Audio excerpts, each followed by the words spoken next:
స్థానిక సంస్థల ఎన్నికలు 3 నెలలు వాయిదా వేయాలని ఈసీని కలిశారు తెలంగాణ సర్పంచుల సంఘం నేతలు.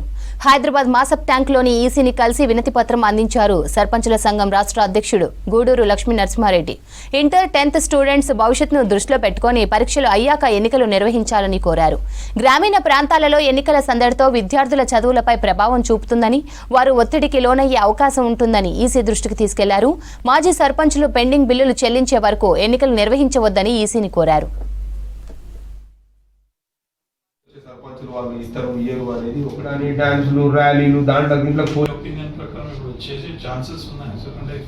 వ్యాప్తంగా ఉన్నటువంటి గ్రామ పంచాయతీలలో ఇంకా కూడా సర్పంచుల యొక్క పెండింగ్ బిల్లులు చెల్లించక సర్పంచులను చాలా ఇబ్బందులకు గురి చేస్తున్నటువంటి ఈ ప్రభుత్వం మరి వారు ఎందుకు మా మీద ఇంత కక్ష బట్టి ఎందుకు మమ్మల్ని ఈ విధంగా ఇబ్బందులు పెడుతున్నారో ఒక్కసారి ఆలోచించాల్సినటువంటి అవసరం ఉన్నది. ఎందుకంటే గ్రామాలు బాగుండాలి, పల్లెలు బాగుండాలి, మేమందరం మాకు అవకాశం ఇచ్చినటువంటి ప్రజల యొక్క ఆశలను మేము వమ్ము చేయకుండా పనిచేయాలని పనిచేస్తే మరి మా బిల్లులు ఇవ్వకుండా మమ్మల్ని రోడ్ల మీదకి తీసుకొచ్చినటువంటి పరిస్థితి ఈరోజు తెలంగాణ ప్రజానీకం మొత్తం చూస్తూ ఉన్నది. అదే క్రమంలో మరి వీళ్ళు కాంగ్రెస్ ప్రభుత్వం అధికారం చేపట్టి ఈరోజు దాదాపుగా 12 నుంచి 13 నెలల కాల వ్యవధి అయినా మరి స్థానిక సంస్థల ఎన్నికలు పెట్టాలంటే మరి గడిచే చాలా రోజుల క్రితమే పెట్టాల్సి ఉండే.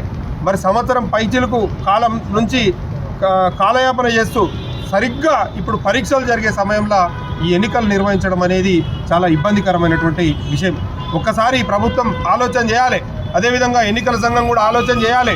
గ్రామీణ ప్రాంతాలలో స్థానిక సంస్థల ఎన్నికలు రావడం వలన ఏదైతే ఇంటర్మీడియట్ చదువుతున్నారో విద్యార్థులు, ఏదైతే 10వ తరగతి చదువుతున్నారో విద్యార్థులు, వారి విద్యాభ్యాసం మీద తీవ్రమైనటువంటి ప్రభావం చూపేటువంటి పరిస్థితి ఉంటుంది.